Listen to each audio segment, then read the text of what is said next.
అందరికీ నమస్తే అండి. ఇవాళ దావోస్ పర్యటన అసలు దేనికి అని చాలామందికి సందేహం ఉంది.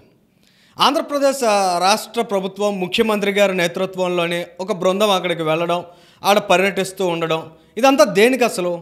ఇవాళ ఆంధ్రప్రదేశ్ రాష్ట్రం ఎలాంటి సిచ్యువేషన్లో ఉంది? ఆంధ్రప్రదేశ్ రాష్ట్రానికి ఇలాంటి పర్యటనలు ఏ విధంగా ఊపిరి పోస్తున్నాయి? వైబ్రెంట్ లీడర్స్గా చంద్రబాబు నాయుడు గారు, నారా లోకేష్ గారు ఆంధ్రప్రదేశ్ బ్రాండ్ని తిరిగి ఏ విధంగా నిలబెడుతున్నారు వంటి విషయాలను ఒకసారి అబ్జర్వ్ చేద్దామండి. ఇవాళ మొత్తం ఇండియా నుంచి ఒక 6-7 రాష్ట్రాలు దావోస్ పర్యటనకు వెళ్ళినట్లున్నాయి. అందులో ఆంధ్రప్రదేశ్ రాష్ట్రం ఒకటి. అసలు ఆంధ్రప్రదేశ్ రాష్ట్రం అనే దాన్ని ఎవ్వరూ కూడా దేకే సిచ్యుయేషన్ యూజువల్గా అయితే ఉండదు. అసలు సోయిలో కూడా ఏపీ ప్రస్తావన అనేది దావోస్ పర్యటనలో రావడానికి అవకాశం ఉండదు. ఎందుకంటారా?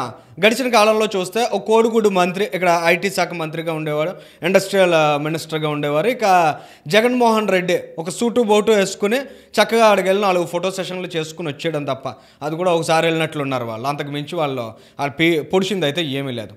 కానీ వాళ్ళ అటువంటి డిస్ట్రక్టివ్ లీడర్షిప్ తర్వాత ఆంధ్రప్రదేశ్ రాష్ట్రం అనేది గ్లోబల్ ఎరీనాలో ఎక్కడ బిజినెస్ అనే ప్రస్తావనలో లేకుండా పోయింది. జగన్మోహన్ రెడ్డి పూర్తిగా ఆంధ్రప్రదేశ్ అనే పేరుని యాసిడ్ వాష్ చేసినటువంటి సిచ్యువేషన్. ఇవాళ ఆంధ్రప్రదేశ్ అనే పేరుని నిజంగా అటువంటి బిజినెస్ డయాస్ల మీదకి వెళ్ళి మాట్లాడాలంటే ఎవరైనా కాస్త సిగ్గుపడాల్సినటువంటి సిచ్యువేషన్ని తీసుకొచ్చాడు జగన్మోహన్ రెడ్డి. కానీ ఇవాళ ఈ వైబ్రెంట్ లీడర్స్కి ఉన్నటువంటి డైనమిక్ లీడర్షిప్ కారణంగా తిరిగి ఆంధ్రప్రదేశ్ రాష్ట్రం ఊపిరి పోసుకునే దిశగా దావోస్ వేదికల మీద తన సత్తా చాటుతోంది. ఆంధ్రప్రదేశ్ రాష్ట్రంతో పాటు వివిధ రాష్ట్రాలు ఈ భారతదేశం నుంచి పార్టిసిపేట్ చేసినప్పటికీ పూర్తి స్థాయిలో ఏపీ డామినేషన్ అనేది దావోస్లో కనిపిస్తోంది. అటు చంద్రబాబు నాయుడు గారు, ఇటు నారా లోకేష్ గారు ఎక్కడ ఏ అవకాశాన్ని విడిచిపెట్టకుండా బిజినెస్ డెలిగేట్స్తో మీట్ అవుతూ ఉండడం, ఆంధ్రప్రదేశ్ రాష్ట్రంలో ఉన్నటువంటి అవకాశాల గురించి వారికి సవివరంగా ఎక్స్ప్లెయిన్ చేస్తుండడాన్ని చూస్తుంటే ఖచ్చితంగా రానున్న రోజుల్లో ఆంధ్రప్రదేశ్ రాష్ట్రం ఒక బిజినెస్ హబ్గా మారబోతోంది అనేటువంటి విషయం అయితే చాలా స్పష్టంగా అర్థమవుతుంది. ఇవాళ నారా లోకేష్ గారు, చంద్రబాబు నాయుడు గారు అసలు అక్కడ ఏం చేస్తున్నారు? చాలామంది దుష్ప్రచారం చేయడానికి కూడా ప్రయత్నాలు చేస్తున్నారు.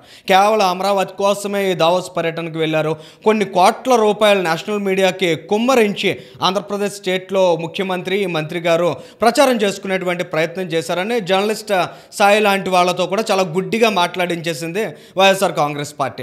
ఎట్టకేలకు అడ్డంగా బుక్ అయిపోయామన్న విషయం తెలుసుకున్న తర్వాత జర్నలిస్ట్ సాయి గారు కూడా క్షమాపణ చెప్పారనుకోండి, అది వేరే విషయం. కానీ ఇవాళ వీళ్ళంతా ఏం చేస్తున్నారు? అసలు అక్కడ ఎలాంటి ఆపర్చునిటీస్ని ఆంధ్రప్రదేశ్ రాష్ట్రానికి క్రియేట్ చేసే ప్రయత్నం చేస్తున్నారు, ఎలాంటి ఆలోచనలతో ఇవాళ ముఖ్యంగా నారా లోకేష్ గారు ఆంధ్రప్రదేశ్ స్టేట్ని పోర్ట్రేట్ చేస్తున్నారు వంటి విషయాలను ఒకసారి మనం చూసినట్లయితే నారా లోకేష్ గారు చెప్పేది ఒకే ఒక్క విషయం: Andhra is back ready to business. Andhra Pradesh రాష్ట్రం తిరిగి వచ్చింది, ఆంధ్రప్రదేశ్ రాష్ట్రం వ్యాపారానికి సంసిద్ధంగా ఉంది. ప్రతి ఒక్కరూ కూడా ఆంధ్రప్రదేశ్ రాష్ట్రంలో ఉన్న అవకాశాలని సద్వినియోగం చేసుకోవాలి. రీఇంట్రడ్యూస్ ఏపీ టు వరల్డ్ అనేది ఒక మెయిన్ థీమ్గా పెట్టుకున్నారు. ఆంధ్రప్రదేశ్ రాష్ట్రాన్ని పూర్తిగా ప్రపంచ వ్యాపారవేత్తలు మర్చిపోతున్నటువంటి దశలో, మర్చిపోయిన దశలో ఇవాళ ఆంధ్రప్రదేశ్ రాష్ట్రం యొక్క గుర్తింపును మరొకసారి ప్రపంచ వేదిక మీద చాటే దిశగా ఇద్దరు నాయకులు చేస్తున్నటువంటి కృషిని ఖచ్చితంగా ప్రతి ఒక్కరూ అభినందించాలి. ఇక వీళ్ళు చేస్తున్నటువంటి ముఖ్యమైన అంశాలు ఏంటంటే, గడిచిన 7 నెలల కాలంలో ఆంధ్రప్రదేశ్ రాష్ట్రంలో స్పీడ్ ఆఫ్ డూయింగ్ బిజినెస్కి ఏ విధంగా ఏపీ గవర్నమెంట్ నాంది పలికింది.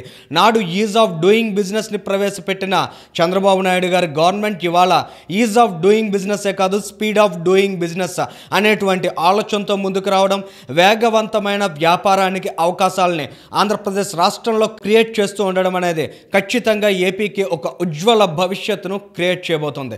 సో ఇవాళ ఈ వైబ్రెంట్ లీడర్స్, అటు మంత్రి నారా లోకేష్ గారు, ఇటు చీఫ్ మినిస్టర్ నారా చంద్రబాబు నాయుడు గారు దావోస్ వేదిక మీద ఆంధ్రప్రదేశ్ రాష్ట్రం యొక్క ఘనతని, ఆంధ్రప్రదేశ్ రాష్ట్రం భవిష్యత్తులో సాధించబోయే విజయాల్ని అద్భుతంగా ప్రొజెక్ట్ చేస్తున్నారు. ఖచ్చితంగా ఈ అంశాలు రానున్న రోజుల్లో ఆంధ్రప్రదేశ్ రాష్ట్రానికి పెట్టుబడుల ప్రవాహం తరలి రావడానికి, ఆంధ్రప్రదేశ్ రాష్ట్రంలో ఉన్న యువతకు అద్భుతమైన ఉపాధి అవకాశాలను క్రియేట్ చేయడానికి, నాడు కూటమి ప్రభుత్వం ఏదైతే 20 లక్షల ఉద్యోగాలను ఆంధ్రప్రదేశ్ రాష్ట్రంలో కల్పిస్తామనే హామీనిచ్చిందో దాన్ని నిలబెట్టే దిశగా ప్రస్తుత దావోస్ పర్యటన అనేది దోహదం చేస్తుందని ఆశిద్దాం. Thank you.